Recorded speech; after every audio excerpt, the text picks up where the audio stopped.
Nolan Wells died on a visit to a private island, and it sucks how big of a role race plays in the inadequacy of the response to that death. Lorenzo Salgado Araujo was killed by ICE, and it sucks how much race plays a factor in the response to that killing compared to Alex Preddy and Renee Good. And this week, what Congress did to protect people was reach out to the commissioner of the WNBA and say that she has to do a better job of protecting Caitlin Clark. As a white person growing up in this nation, you have to understand that race is always a factor. This country was built on racism, and racism is embedded in the fabric of all of our institutions and all of our systems of power. Each of us individually, whether we like to admit it or not, psychologically it's been proven, have internal racial biases. As white people, we need to work hard to account for our biases and fight against the systems of racism and oppression. And so often in your life, other white people are going to say, nobody did anything racist. Point to the thing that was racist about that.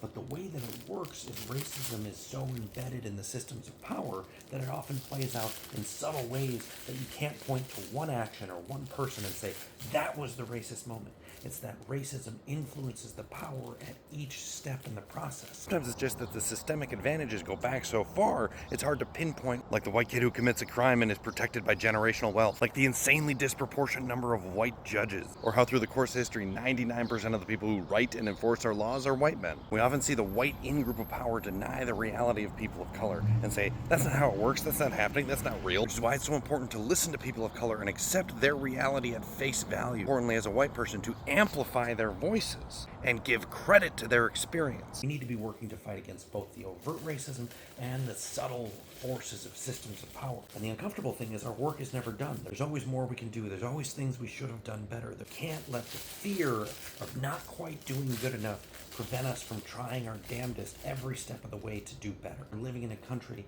where they are using the racism of blaming immigrants for all of our problems. We're living in a country where people of color have a different justice system, especially young black men. And we need to be fighting to tear down our systems and rebuild them with justice and equity.